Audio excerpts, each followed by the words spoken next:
Hello, everyone, and welcome to the Dreams Unlimited Travel Podcast. My name is John Magi, and I'll be your host. And in this episode, we're going to talk about dining on the Disney Wish. I am joined by our Dreams Unlimited Travel agent, Chris Vorobek. Hi. And our producer, Craig Williams. Ahoy, hoy. So very excited to be talking to Chris this week. He recently went on a Disney Wish sailing with his family and has some great insight as to what's going on with that ship and their experience. This week, we're specifically going to focus on the dining on the Disney Wish. He had a chance to do all of the restaurants in the full rotation, which is great to share with folks who are watching our shows and are interested in sailing on the Disney Wish. So, Chris, real quick, give everybody a recap. What sailing were you on? Who went? What was the circumstances behind that? Absolutely. We were on the Disney Wish. We were on for President's Day weekend. We had I have a 12-year-old son, so he had Monday off. I took him out of school for Monday. For Friday. Don't let the school hear. But and we took advantage. I had not been on the Disney Wish before. We were going to be on the inaugural, but when they had to push the inaugural back some, so we didn't do that. We decided to do Europe instead, do Italy and Greece last summer. So this was my first time on the Disney Wish, and I was really excited to do this. It was my spouse's birthday weekend, so we went fancy pantsy and did a concierge sailing. So we were up on deck 13, which was very nice, right near the concierge lounge, and they have a nice deck area. So I'll talk about food in there a little bit. But I tell you, one of the things that I was really blown away by was the caliber of food generally on board the Disney's fifth and newest ship. They've really kicked it up a notch, and that's true in the three main dining room areas. That's true in the I think in Marceline Market, which is for those who have been on other Disney ships. That's the kind of buffet area. It's in the kind of back of the ship, and then they have a quick service area, which they have on the other ships, but this one is spectacular, and so we'll talk a little bit about that. Which do you want me to start with, John? Well, let's start with a little bit of definition for folks. I realize that we have a very Disney savvy audience, but maybe folks don't know, what does Disney do for dining that's different? We'll talk about rotational dining. So you have a rotation amongst three. Disney has three main restaurants, and you will switch restaurants every night. The awesome thing is your servers will go right with you. So you'll have the same service team the entire trip, and you will visit each restaurant a different night. And that will be on your Disney Cruise Line Navigator app. It'll tell you where to go, what table you're at. So all that's set in there. But and so each restaurant has a different theme. On the Disney Wish, there are three new ones. They have Arendelle, which is Frozen. They have a World of Marvel, which is Marvel. And then they have the third one is called 1923, which is the year that the Walt Disney Company was created. And so it's it's a little bit more fancy, I would say, but still very comfortable. It has a lot of memorabilia about Disney movies, Disney parks, even Disney Cruise Line, other things all throughout it, and is really a lovely place. So it's a great way to. Yeah. What was the first night? Our first night we started in World of Marvel. And this is it has screens, so a lot of the story is told through screens. And while the story isn't being told, they're showing scenes of Marvel movies, which is fun. I have a 12-year-old, and Nick was kind of testing us on to see if we knew all the characters. I think I did pretty well, but I didn't score 100%. Yeah, I tried testing Kevin, and he just kept saying, he goes, "Is that Ant-Man? Is that Ant-Man?" No, we're not all Ant-Man. Sorry. Well, they have, Yeah, and the little story is that there's a story. Of course, it's Disney. They have a story, and there's bad guys who are coming on the ship, and so you shrink the ship, and they have these generators, cosmic generators, or something. It's the Ant-Man technology on board. It finishes up with Spider-Man coming on board. I think it used to be Ant-Man came through, but I think not enough people. Not everyone knew who Ant-Man was, particularly only little kids. Kevin. Only Yeah. Kevin knew. Well, they now have Spider-Man who comes through. Oh, So, okay.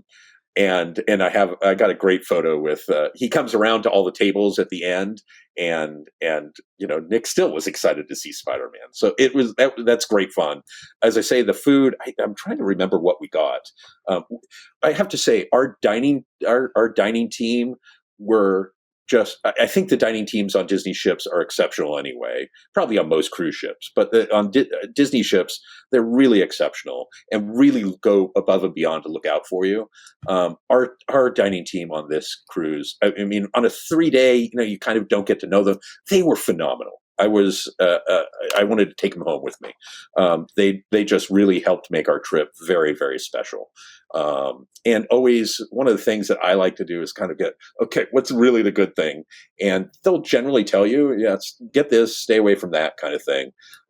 And I should have looked before we started to see what I Yeah. had on each of these things. But The Worlds of Marvel menu, for me, it feel like the restaurant itself is very reminiscent of Animator's Palette, and I feel yeah, like the menu also kind of has that same feel. Like there's some interesting things on it, like they do have like bao buns on there, and just a salad, iceberg wedge, creamed potato soup, stuff like that. It's kind of all over the place with yeah, their menu. It's not like locked into one specific theme where you'll talk about it more with 1923 and Arendelle. Arendelle is very much trying to go for a Scandinavian style restaurant, and 1923 is really giving off like steakhouse vibes in a way. So this one's just kind of like your mixed bag. There's a little bit, you might have a German entree, but you went with something Asian inspired for the appetizers. So it's a Yeah, mixed because bag. as you talk about it, I think I got the schnitzel in It's good. 1923. So it was good. It was great. So and I think what's great about Arendelle is, nothing a kid likes more than pickled fish. So, that's always good. well, I was actually worried about that because Nick's a fairly he's not picky, which is good. But I was like, oh my goodness, is there going to be something in there that he can eat? And he did fine. So you don't need to worry about that. They're good about making sure that that there's something for the kids. Oh yeah, absolutely. The menus are diverse enough. So, one of the things that I have to do is I have to also step back. My impression of the Marvel restaurant was that it was very, very chaotic. Yeah. That there was so much going on and so much input and so much going on, but it's not meant for me, right? Correct. It's meant for Nick. It's meant for kids. So I want to hear, was he into it? Was it really, did he think it was cool? Do you think it was lame? Was it like, oh, Disney's trying to do this? Or was he like excited about it? No, Nick still gets a big kick out of Marvel movies, and so he enjoyed it. You're right. It's I was trying to think. We were talking about it last night. Was it we were just at a restaurant a couple of weeks ago here in DC that was so loud you could barely talk to the person across the table from you. And I don't remember the space being that loud, but definitely it is. There's volume there, and it is. I think if you're a parent, having that kind of show going on is helpful because those dinner times can be, particularly if you have smaller ones. When Nick was 4, okay, we need entertainment, and it meant that I didn't have to do jazz hands all the time, so it was awesome. But even at 12, he got a real kick out of it. And as I say, we were playing the game of, what movie was that one from, and kind of thing. And even going through and remembering, okay, did we like that movie? We're not big fans of Doctor Strange, the second one. The second movie creeped me out. So we were talking about the movies as they would come up on the screens, which was fun and made for a nice light discussion, and I think like Disney likes to embrace the nostalgia stuff and focus on together time and stuff like that. So it was very fun for us. So you've got this restaurant that's interactive and it's got stuff going on. Let's talk about 1923. I know that's a big contrast. Beautiful space. I loved it. My opinion, I thought that was the best meal I had Totally agree. on the ship. I thought it was fantastic. But what about Nick? Did Nick think like, oh, now I'm bored because I went from exciting restaurants to this? Yeah, so it's no. I mean, Nick's 12, and his dad's who like to eat. So we go out to restaurants a lot. So he's used to that. There was a table with a big table next to us that had probably 15 people, and half of them being kids. And the kids were fine because they were entertaining each other. But if you only had one kid, some of the waiters do a good job of making sure that the kids are entertained. Also, if you need your food brought out right away, they'll do that. And then the kids can go to the kids club if they want. And I don't think it's an accident that there's a slide down to the kids club that's literally right outside 1923, right? It's kind of like the laundry chute for kids. Right, exactly. Right. Okay, go. Slide down the slide and be gone with you. So it's, I think he actually got a kick. I mean, Disney has been a part of Nick's life literally from the time his first Disney World trip was at 3 months old. So he's grown up with this, and I mean, you can see his crazy father. So it's this has been part of what so he was actually enjoying a lot of the nostalgia and what we got to see, and it was, I think he really got a kick out of that. He's not like every kid. So, but I mentioned on our last show that Nick right now pretty much eats, breathes, and sleeps basketball.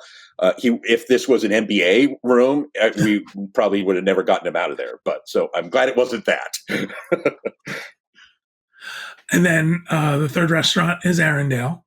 Correct. I'll actually did you find that one cluttery? Because that one's even.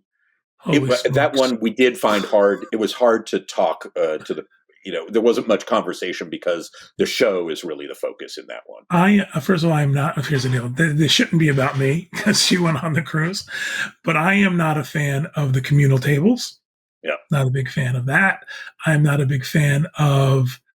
I would like to be able to eat and enjoy my food. I don't need it to be quiet all the time or anything like that. But this was so busy and so much going on and so much show oriented that it was very distracting. And then finally, in my opinion, this food was not very good. We had meatballs that Nick could have used for basketballs.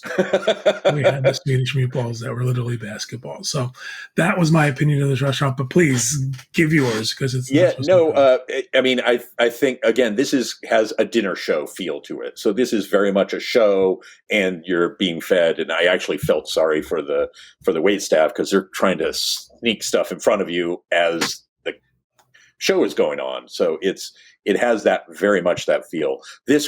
I agree with you. This was my third of the 3 rotational restaurants in terms of food quality. I'm hard pressed to come up with what I had. It was all fine, but of the 3 of them, it was my least favorite. We were lucky; we had seats literally right next to the stage. So, and we were just us. So we had great seats. We didn't have the communal seats. But it's loud in there, and they're singing and there's show going on. And, so it's a very different, if you're looking for the dinner where you can all just sit and chat, that's not the space for you, but it's one of your nights on the ship. So, and Frozen, I don't know if I'm going to get in trouble here. Frozen seems like a show that would be appeal to, younger kids. Correct. And maybe more girls. So maybe was it something that even interested him, or was it kind of like, let's eat and get out of here? No, he was fine. I mean, he gives his dad a lot of leeway, and I was busy taking pictures around the place, and we went back, and it's the place. So on the back of the ship is Tangled, and it from the windows outside of that that restaurant, you can actually see the Tangled back on the back of the ship. It's the closest space you can see it, and I think probably the closest you can see on any of the ships. None of the other ones have windows back there, so we wanted to do that, and so we, I've been. You get to, by the time they're 12 and 13, you kind of figure out, okay, what do I need to do to entertain him? Right. But it wasn't. He enjoyed the show, but it wasn't something that blew his socks away. Well, it feels like you guys have a good. It feels like you guys have a good give and take. Yeah. Right. Let's do this for me. We'll do this for you. We'll make sure that everybody gets in what they want. And it's interesting because there's very little discussion, right, about the actual food. And I think that's kind of what Disney is doing here and is doing best, is it's about the experience. Right. And it's about the space, and it's about the immersiveness of your meal. And, there's good food, but I think that as we're talking about this, you're not talking specifically about items that you had that quote unquote blew you away or the best thing ever. But with that said, let's move on to the other venues, because I have a feeling there might be something. Yeah, and I'm going to go to what I think is the biggest, it's the biggest difference, but also the biggest add on the ship is the quick service locations. So they have what's called the Festival of Foods, and it's on the kind of pool deck and wraps around. It's all covered. Unlike, it's more open on the other ships. This one's kind of more covered, and it has different stations that are all around. They have what I will call like Chipotle, a Mexican, you can get tacos or burritos or all those kinds of things. That was great. They have a barbecue place that's on the very back of the ship. They have, of course, the ice cream station where you can get ice cream. There's there's, of course, hamburgers, hot dogs. You can get those. We didn't do the hamburgers, hot dogs. My son, I think, almost ate them out of barbecue. I mean, Nick he would have never left there. He could have done that every meal. He was in heaven. He thought that was the best thing ever. Oh my God, that barbecue was spectacular. It was really good. We talk about these other venues and what did you eat, and you're kind of like struggling to figure out what you ate. This is what I remember. I remember the barbecue was unbelievable on the ship. Like, we would go back and just over and over again. And even hot dogs were great. Hamburgers were great. Everything on this deck was really spectacular. So we were happy about this space when it came to actual food offered. Yeah, no, and it's well done, and there's a variety of different things that I don't think you find on other Disney ships. So it was really, really enjoyable, and it's a fun place to hang out too. There was enough seating and stuff, so it was. I got tacos, which were great, and you could get them made to just like Chipotle. You can get them made the way you want them, which is really nice. So that was great. The buffet area is called Marceline Market, as opposed to the cabanas on the other ships. On the last show, we talked about how things feel more compact, and this is where I noticed it. I think the most was it felt tight getting through this space. It felt crowded to me. The food was, I think, good. It's a buffet food. They serve you, as opposed to on cabanas on the other ships, you serve yourself. This you get served, which is different. When you say serve you, they're plating the food. You hold your plate out and they plate the food. So they have it behind glass and then they put it on a plate for you. Exactly. Kind of a shift that's happened since COVID. We see this on a lot of cruise ships now. That the buffet areas is very little interaction between the people and the food itself, health, safety reasons. Right. Yeah, and I totally get it. They tend to put, I'm always cautious about how much I eat on a ship because it's easy to have it get away from you. And so we're always giving me more, and I feel bad about wasting it. But it was, as I say, the food, I think the quick service food was so good that this ends up being a secondary place that we would go because we want to go get barbecue or go get tacos or go get right. So this wasn't the main place we would go to get, where that's not true on the other ships. So exactly right. So that that area is an incredible addition to the Yeah. ships, and I hope they continue it on all ships. I hope they retrofit the older ships with it as well. And they do have a coffee shop. There's a bunch of coffee shops around. It's not, you can't just get fancy coffee. I mean, you can get free coffee, but some people like higher end coffee. They have a coffee shop in that Marceline Market area, so you can get coffee there if that's what you want. It's also a little bar, so you can get, if you want a glass of wine or something, or a cocktail, you can get that there too, which I found to be a nice ad. And I know it's on the other, they have one on the other ships, but it was felt more prominent to me on the Wish. So one of the things I liked about Marceline Market, I don't know if it was because of the sailing we were on specifically, but great many of the servers would come up, or the staff would come up and ask us, "Can we get you anything? Can we go up and get it for you?" So that was a nice little addition. Was, you know what? I don't feel like going up there and waiting in line. Can you go and grab me something? So was that the case when you were there, or was it mine because it was a? Yeah, as I said, we had breakfast there one morning, but we were really enjoying the quick service place, so we spent a lot more time up there than we did in Marceline Market. It felt to me like similar to the other buffet on the other ships, so we wanted to try the new stuff, and so we didn't spend nearly as much time back there as we have on other cruises.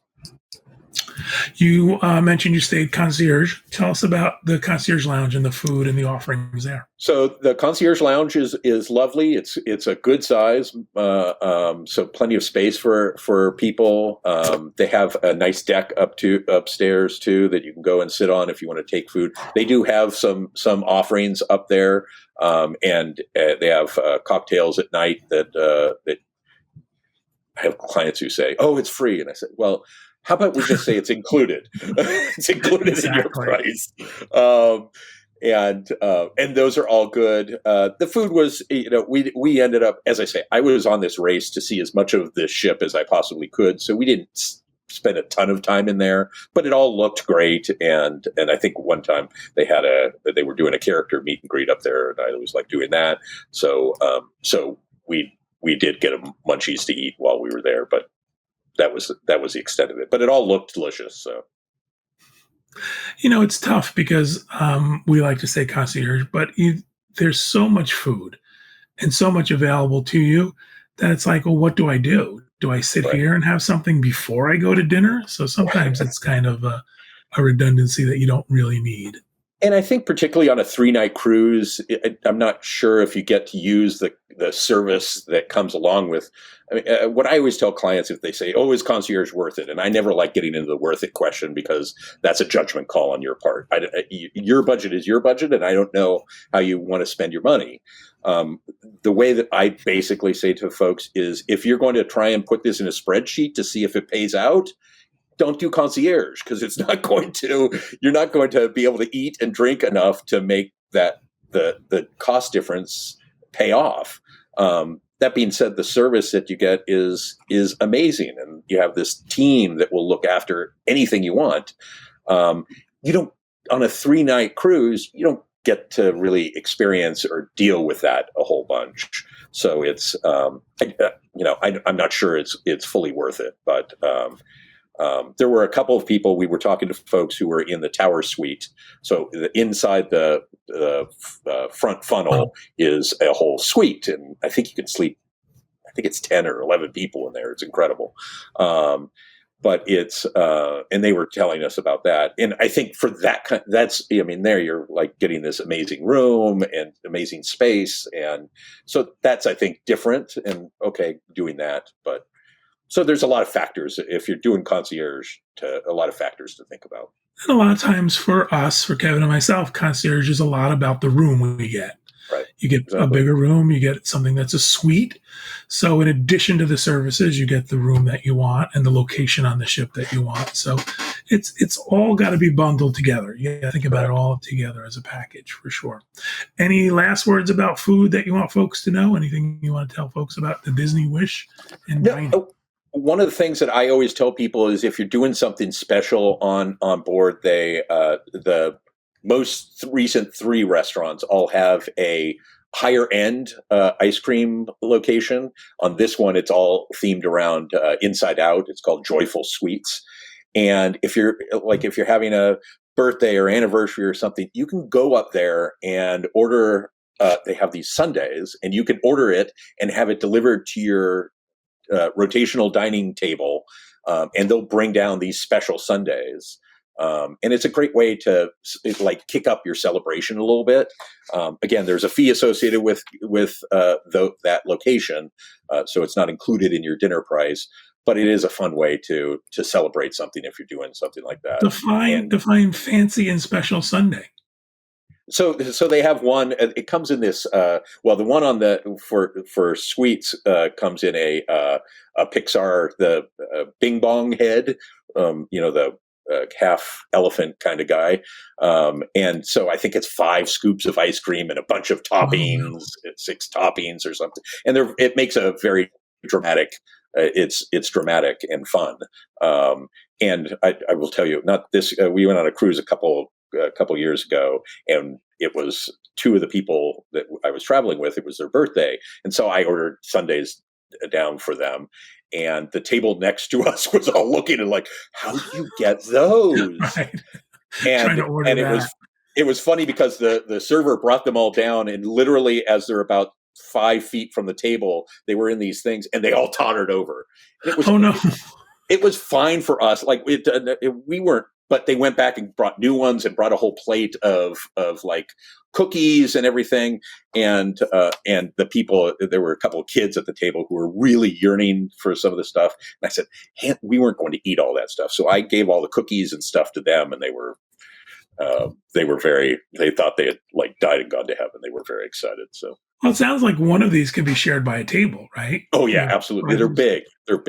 It's more than, Nick eats everything these days.